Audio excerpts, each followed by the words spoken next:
tapping. This your guy King Dave from TrapMonster.com, here to do another tutorial on how to set up your master fader for your mixes, for all different type of genres or whatnot.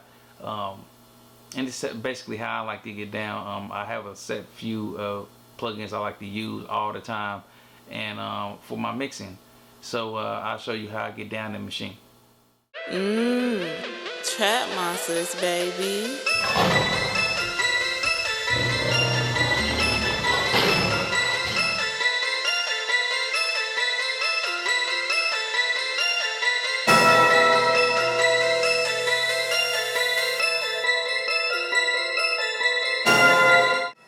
Alright, so as you can see, I'm in a session I made like a couple days ago. I had lost motivation and just wanted to do something different. I guess I went in another direction, so I didn't want to really mess the beat up because it sounds really good.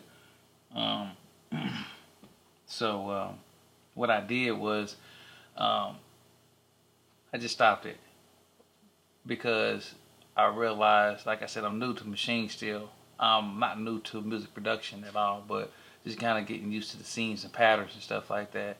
But I've been laying tracks for years.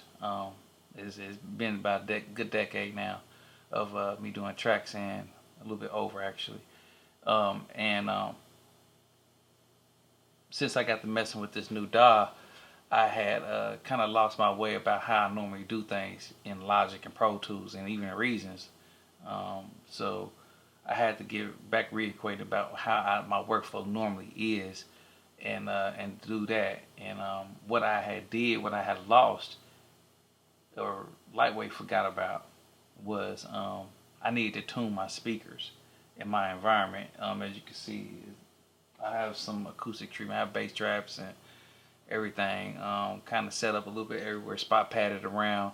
And matter of fact, I may end up doing a tutorial on my whole layout and how everything is in my environment. But for the most part, my mixes come out really, really good, but it could be better. And the reason why I'm saying that is because up until at this point, I have been doing things that I haven't been normally using in my DAW and Maschine. So I'm gonna show you what my master chain looks like. And this is pretty much how your setup should somewhat look like. Let me see here. I can just go here. Okay. Your mastering chain and Maschine should be somewhat like this, where you have. Let me see. Master chain. Yeah. Actually, you know what? I realized I might have accidentally deleted it out before I started it. But it's a plugin, Arc. And what Arc does is really it's an EQ that matches what your room is doing.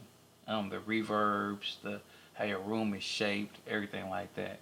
I'm not gonna get too deep off into it. There's other tutorials based on this plugin itself, but the mastering chain always is gonna start off for me is making sure my environment is right. And in this setup right here, as you can see, I have it set up for my environment. So the orange line, as you can see, is representing before. The white line is after I've tuned it, and the target line is the green, which is 100% flat. So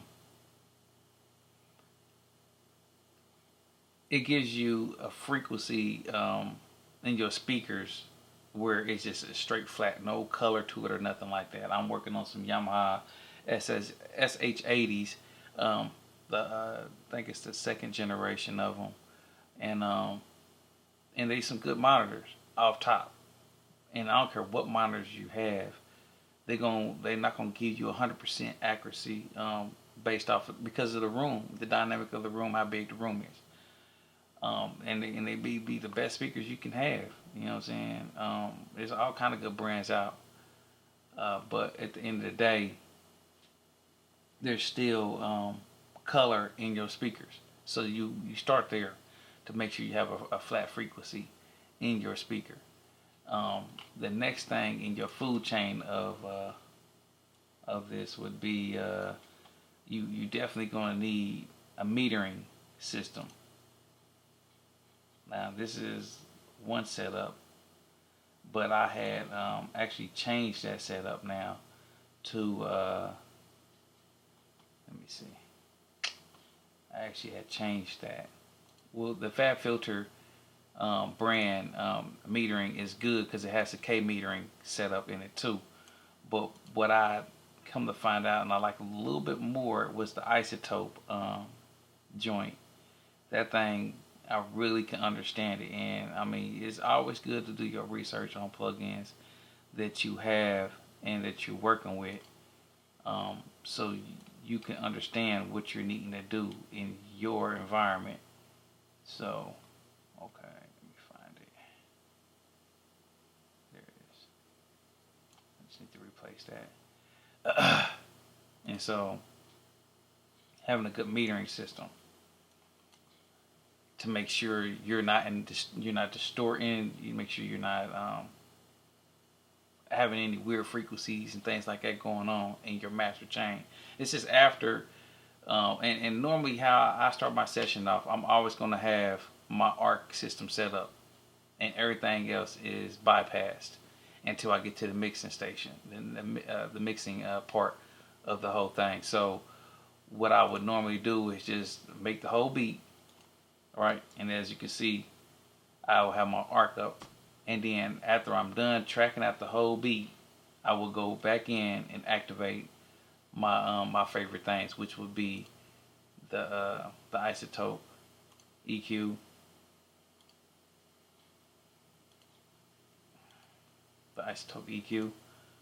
and here I'm able to get a good I can capture, like if it's a favorite song or a beat or something like that that's similar to it, there's already got industry quality things going on in it, like if it's an industry song basically, because most pros and things like that, they go into EQ, and I want to capture that EQ curve for that particular beat because it's somewhat similar in the same genre of the beat that I may be making.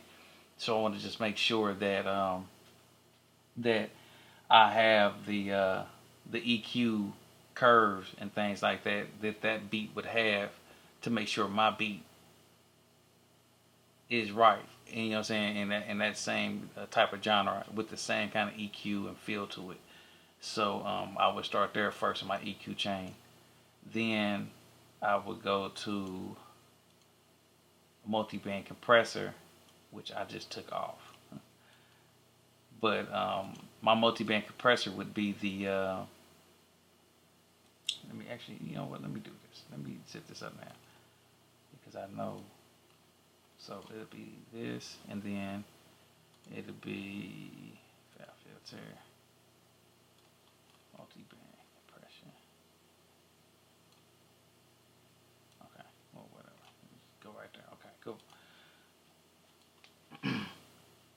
Off top. Okay, so now it'll be EQ and then your compressor.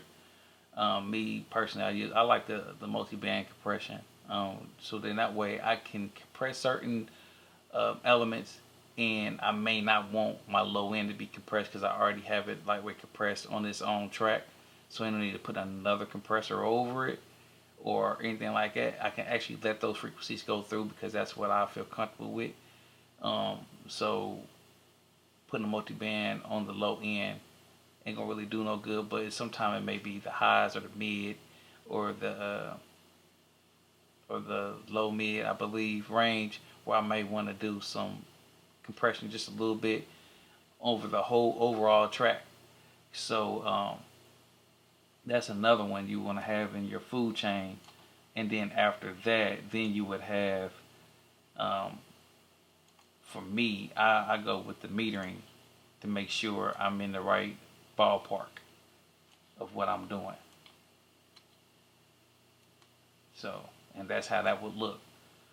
But at the end of all that, I actually have my ARC program set up. So in that, it's more like, well, this here. So that way I'm always hearing exactly what I need to hear and nothing more than that. The color, the distortion, the everything, any frequencies, anything like that. This is gonna give me true sound to what is really going on in my mix. So I'm getting a little bit in time. I got like 10 minutes already, so I'm gonna be closing it up. But for the most part, that's how your mastering chain should be set up in Maschine, where you would and actually, you know, with the ARC program, it's a good program to actually have, and it runs about on a site. It runs, yeah, about $300 and some change. And it comes with the microphone and things like that, and instructions on how to set it up and everything to get your. And you don't have to have acoustic treatment in your room or anything like that, or bass traps or anything like that. It's gonna capture the frequencies in the room, period, and where everything is reflecting that, and give you a good EQ curve that's suited for your room and your room only. So, and anytime you move your room, you have to redo it because it's changed. Your room have changed. If you move your speakers or whatever, mine's are sitting on my desk. Here soon, I may end up getting the stands for them or whatnot. So I'm gonna have to do another calibration on my my listening environment to make sure I'm getting the right stuff out of my speakers. So, like I said, man, that's just for my listening environment. But cop that plug-in because that's something definitely you're gonna need if you taking your music serious. I go for a lot of placements in TV, film, and stuff like that. So frequencies and make sure everything is balanced in the mix and everything is detrimental when it comes to placements and that type of world. When it comes to TV and film, they really particular about what you're doing in your music and your production. So that's just the way how I do it and get down and get placements. So this your guy King David, trapmonster.com. Don't mind, go check that out. Actually, forgive me, man. It's been a long day. I'm a little tired, but go check out the site trapmonster.com, where we always update in beats and whatnot, and videos and stuff like that. Subscribe, like, and you know, hey, drop some comments in down below. And I'll get back with you ASAP. But I think I'm gonna go ahead and do another tutorial on tracking this beat out because it's pretty damn dope, and arrange it and everything, and then show you how to mix, how I mix in Maschine. So until next time, peace.